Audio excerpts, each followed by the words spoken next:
Hello everyone, मैं नवनीत कुमार और आज की इस वीडियो में हम डिस्कस करने वाले हैं कि हम कैसे रिवीजन करते थे कि मेरा क्लास 12th में पूरे बिहार में 6th रैंक आया था।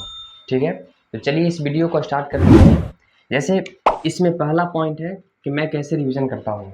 ठीक है, तो सबसे पहले इस पॉइंट पे आने से पहले हम लोग देखते हैं सेकंड पॉइंट को कि यहाँ पे लिखा हुआ है कि रिवीजन का फ़ायदा क्या है।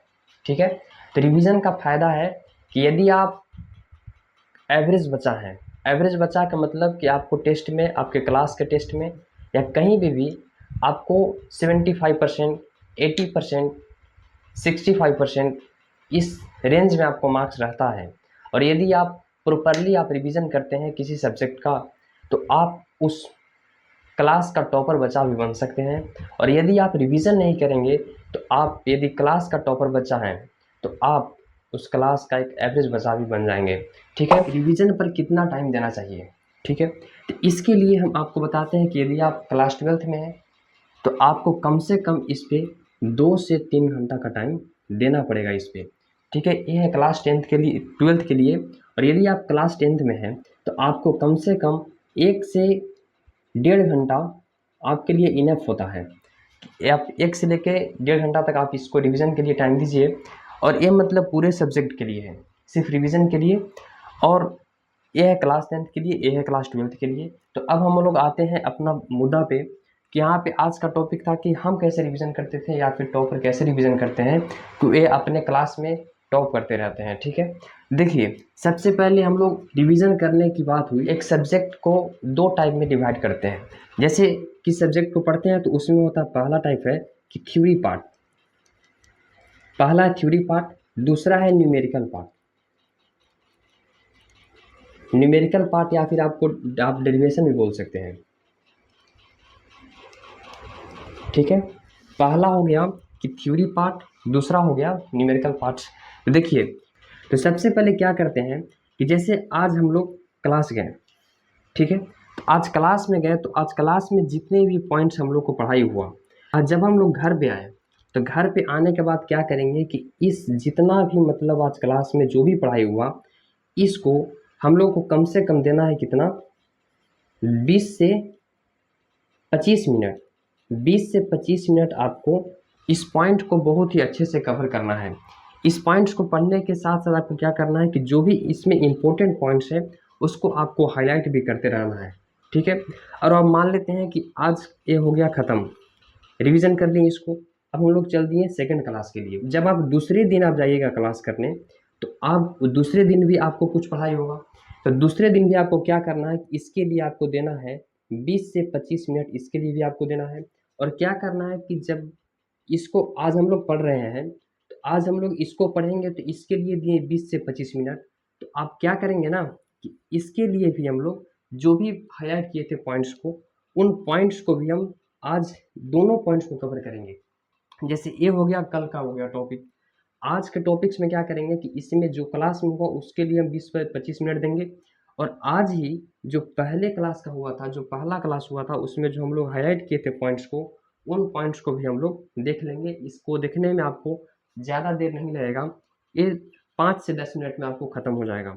मतलब आप समझिए कि एक सब्जेक्ट के लिए आपको देना है कितने मिनट, 30 मिनट का समय देना है रिवीजन करने के लिए। ठीक है, जैसे अब देखिए ये पूरा हम लोग का तो ये तो शेड्यूल चलते रहेगा। अब क्या करेंगे कि जैसे एक वीक का हो गया जितना भी मतलब हम लोग का पढ़ाई हुआ, जैसे मान लीजिए कि 12 पेज 10 पेज का हुआ पढ़ाई हो गया एक वीक में।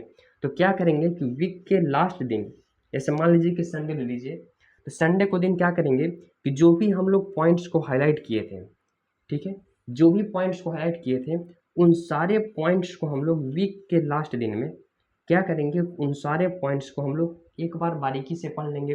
पढ़ने के बाद क्या करेंगे कि सारे पॉइंट्स को हम लोग एक पेज के शॉर्ट नोट्स के रूप में हम लोग बना लेंगे। जैसे क्या होता है कि हम लोग को पूरा पढ़ने का टाइम नहीं रहेगा, तो इससे क्या होगा ना कि आप मतलब बहुत ही जल्द समय में पूरे जितने भी टॉपिक्स हैं उन सभी टॉपिक्स को आप रिवीजन कर सकते हैं।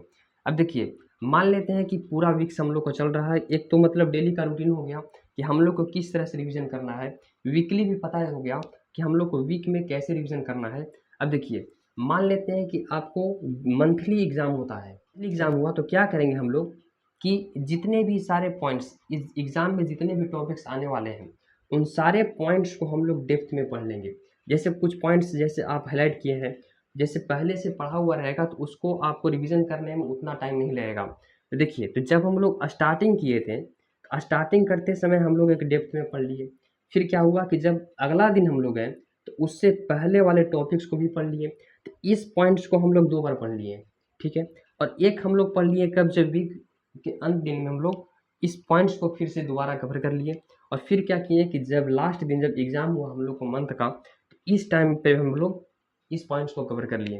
तो एक ही पॉइंट को आप बार-बार पढ़िएगा, तो ये आपको कभी भी आप नहीं भूल पाएँगे, ठीक है? तो इसी प्रकार से देखिए, एक हो गया मंथली, तो इस दिन भी हम लोग क्या करेंगे ना कि जितना भी हम लोग वीकली, जैसे वीक में जैसे 1 मंथ में 4 वीक हुआ, तो जैसे मान लीजिए कि 4 बार आप शॉर्ट नोट्स बनाए वीकली, तो आप क्या कीजिएगा कि जितने भी सारे पॉइंट्स पढ़े हैं, उन सारे पॉइंट्स के लिए जितना भी शॉर्ट नोट्स बनाएँ, तो इनसे भी हम लोग क्या करेंगे कि और भी जितना कंप्रेस हो सकता है शॉर्ट नोट्स के रूप में, उसको यहाँ पे बना लेंगे, ठीक है? और आप रिवीजन के लिए आप क्वेश्चंस बैंक को भी आप सहायता ले सकते हैं। क्वेश्चन बैंक हो गया, चाहे जो भी मतलब ऑब्जेक्टिव्स का गेस पेपर भी आता है ऐसे, तो उसको ऑब्जेक्टिव बुक भी ले सकते हैं, तो वहाँ से आपको रिवीजन बहुत अच्छे तरीके से हो जाएगा, ठीक है? तो ये तो हो गया हम लोग का थ्योरी पार्ट। अब देखिए आते हैं हम न्यूमेरिकल पार्ट्स के लिए। तो न्यूमेरिकल पार्ट्स के लिए क्या होता है कि जैसे आज हम लोग पढ़ लिए, आज हम लोग को जो भी क्लास में हुआ न्यूमेरिकल्स, इसको क्या करते थे कि इस पॉइंट्स को सिर्फ देखते नहीं थे कि कैसे-कैसे हुआ, ये सिर्फ देखते नहीं थे। बगल में आपको क्या करना है कि एक पेज लेना है और जो भी पॉइंट्स हुआ, जो भी मतलब न्यूमेरिकल्स में है, कोई थ्योरम दिया हुआ है, डेरिवेशन करना है तो कोई थ्योरम दिया हुआ है, तो उस पॉइंट्स को हम लोग अच्छे से पकड़ेंगे कि मतलब ये क्या क्वेश्चन बोल रहा है, और इसके बेसिस पे जो भी मतलब आपको मतलब डायग्राम बनता है, तो उस डायग्राम को भी थ्योरी से रिलेट करेंगे कि मतलब ये कैसे हो गया। और इसको हम लोग क्या करेंगे ना कि एक बार इस चीज़ को आप देख कर मतलब आप खुद से कॉपी पे लिखिए। और इसके बाद क्या कीजिएगा कि जब अगला दिन हम लोग को कुछ मतलब कोई डेरिवेशन आया, तो क्या करेंगे ना कि इस पॉइंट्स को भी अगले दिन हम लोग पढ़ेंगे, इस पॉइंट्स को भी पढ़ेंगे, इस पॉइंट्स को भी पढ़ेंगे। तो अब देखिए, ऐसा होगा कि मतलब जब आपको डेरिवेशन होगा तो उस टाइम आपको थ्योरी कम पढ़ाया गया होगा, जब थ्योरी होगा तो फिर डेरिवेशन कम होगा, ठीक है? तो यहाँ से भी आप समझिए कि इसके लिए भी आपको कितना देना है, 20 से 25 मिनट। और हो सकता है कि आप लोगों को जैसे कुछ पॉइंट्स ऐसा होता है कि जब हम लोग पढ़ रहे हैं तो उस टाइम पे थोड़ा हार्ड लग रहा है, ठीक है? कठिन है, डिफ़िकल्ट है, तो क्या करेंगे कि उन पॉइंट्स को भी हम लोग मतलब मार्क कर लेंगे, उसको हम इंगित कर देंगे, मार्क कर लेंगे, ठीक है?